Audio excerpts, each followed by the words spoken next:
প্রতিটি বাবা মাই কিন্তু চায় তার সর্বোচ্চ সাধ্যের মধ্যে বাচ্চাদেরকে হ্যাপি রাখা, বাচ্চাদের খুশি করা, বাচ্চাদের পড়াশোনার কথা চিন্তা করা। তো আমরাও কিন্তু তার চেয়ে ব্যতিক্রম নয়। তো যেহেতু আমরা এতদিন ভাড়া বাসা ছিলাম, এখন মোটামুটি একটা নিজের বাসা হয়েছে সাধ্যের মধ্যে। তো এই বাসাটার হচ্ছে এই কর্নার একটু জায়গা রয়েছে, এই জায়গাটার উপরে একটা লাগেজ রেখেছে, আর আমার বাচ্চারা হচ্ছে ছাদ থেকে বারান্দার থেকে সবসময় কাপড় চোপড় এনে একটা জমাট বাঁধা রাখে, অগোছালো থাকে। তো চিন্তা করেছি কেন না এটাকে একটা স্থায়ী সৌন্দর্য হোক। তো যেহেতু নতুন বাসা নিয়েছি, অ্যাকচুয়ালি ওভাবে সাজানোর মতো প্রিপারেশন নাই বা সামর্থ্য নাই, এখন আপাতত কয়েকটা বছর একটু কষ্ট করতে হবে।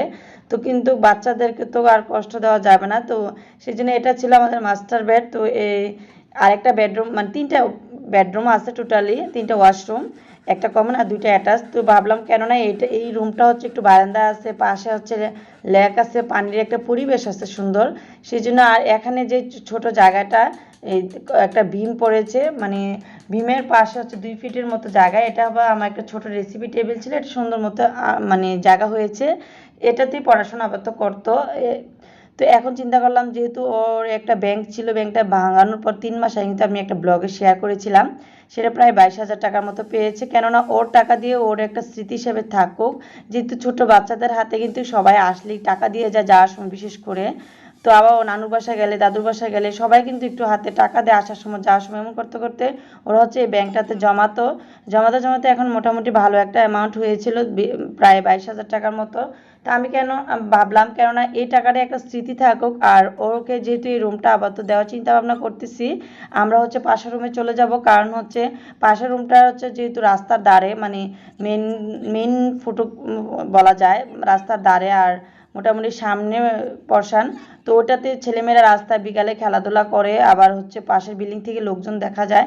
তো চিন্তা করলাম যেহেতু ওর মেয়ে বাচ্চা আস্তে আস্তে বড় হবে, ওর আলাদা একটু মানে নিরিবিলি একটা জায়গাতেই থাকুক, ওর একটা ভালো একটা পড়ার পরিবেশ থাকবে, ওর পড়াশোনার মনোযোগ বসবে। এমনি আমার মেয়েটাই অনেক ছটপট, সেই জন্য চিন্তা করলাম এই রুমটাই ওর জন্য বেস্ট হবে। আমার শাশুড়িও বলছে এই রুমটা ওরে দাও, ও যেহেতু একটু বড় হবে আস্তে আস্তে, আশেপাশের লোকজন একটু কম দেখা যাবে, মেয়ে বাচ্চা, সেই জন্য ভাবলাম না এটাই ভালো হবে। কাছে আছে জানালা, আর বারান্দার ধারে আলো বাতাসটা ভরপুর। আচ্ছা যাই হোক, পরে এই চিন্তা করে এই রুমটা দিলাম, কিন্তু এখন যেহেতু আমাদের ওইভাবে প্রিপারেশন নেই, নতুন ফ্ল্যাট নিয়ে আমরা একটু হিমশিম অবস্থা।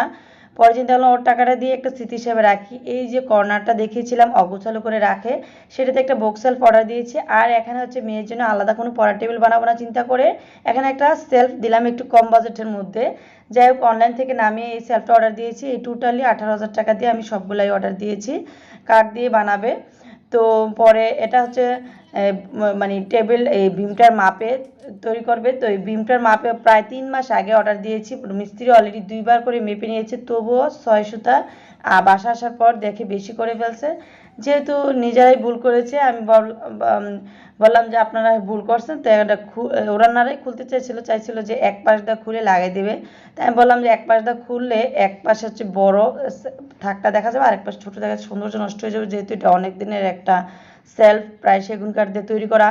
তো এটা স্মৃতি হিসাবে থাকবে, আবার যে কেউ বাসায় ঢুকলে চোখে পড়বে। এখন 10 মিনিট পরিশ্রম করে এটা সুন্দর করে ফেলেন, তা করে ওই পাশে যখন সেলফটা রেডি করবে তখন হচ্ছে এটা বার্নিশ করলে আবার সুন্দর হয়ে যাবে। তারপর মিস্ত্রি খুলে 2 পাশ দিয়েই সুন্দর মতো একদম লাগিয়ে দিল পার্মানেন্ট করে। আমার মেয়ে তো খুব খুশি, কারণ ওর জমানো টাকা। আর এদিক দিয়ে আমার ছেলে খুব মন খারাপ।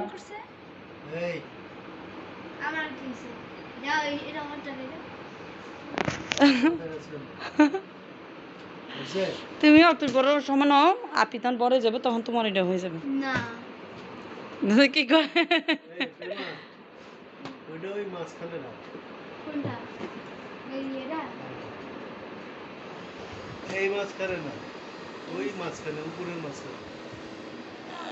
ওইটা ওইটা ল্যাম্পটা রাখলে মনে ভালো, ওইটার মধ্যে ফকির ফকির লাগতেছে না আমার মেয়ে নতুন বুক সেলফে তার যত গুছানো জিনিস ছিল সবগুলো নামিয়ে কোনো রকম সাজানোর চেষ্টা করতেছে। আসলে যেহেতু ওই পাশে বুক সেলফটা বানানো রয়েছে, বাকি আছে, সেই জন্য ওইটা যখন হবে তখন ও যত গুছানো আছে গুছাবো। এখনও কিছুটা দেখাচ্ছি, এই খাটও পরবর্তীতে ইনশাল্লাহ চেষ্টা করব একটু ছোট করে আরেকটা চেঞ্জ করে দেওয়ার জন্য। ওটা অন্য আমাদের রুমে নিয়ে যাব, মানে ওর ছোট মানুষ বা মেয়ে বাচ্চা যেহেতু ওর মতো করে ওর রুমটা সুন্দর করে সাজিয়ে দেওয়ার চেষ্টা করব। তো আসলে এটা লাগানোর পর অনেক ভালো লাগতেছে, আর ওরও অনেক খুশি, ছোট মানুষ। ও নিজে কিন্তু এই টাকাটা জমিয়েছে, আমরা ভাবলাম এই টাকাটা অন্যদিকে না খাটিয়ে ওর নিজের রুমটা সাজিয়ে দেই, সেই হিসাবে ওর স্মৃতি হিসাবেও থাকবো, প্লাস হচ্ছে ওর গোছানো। আর আমি, হ্যাঁ, এই যে একটা সেলফ তৈরি করলাম, এটার নিচে কিন্তু একটা লাইটের ব্যবস্থা করেছি, এটা জাস্ট শখে।